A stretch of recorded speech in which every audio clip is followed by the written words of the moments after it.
Welcome to McPlum, simple solutions served daily. Hello everyone.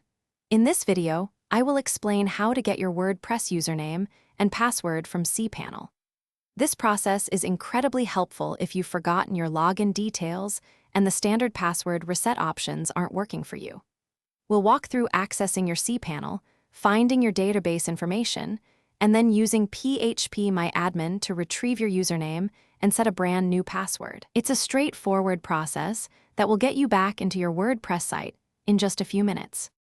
First, you'll need to log into your Cpanel account. Once inside, look for the Files section and click on File Manager. This will open your website's directory structure. Navigate to your WordPress installation folder, which is often public HTML. Inside, find and open the wp-config PHP file.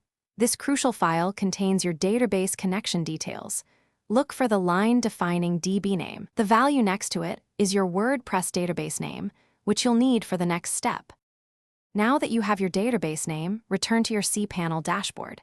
In the Databases section, click on phpMyAdmin.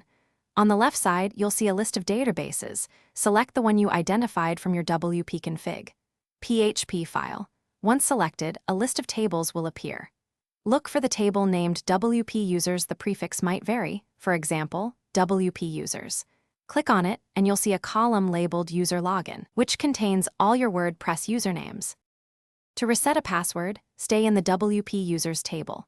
Find the row corresponding to the username you want to update and click the Edit option. In the User Pass field, clear the existing value and type your new password.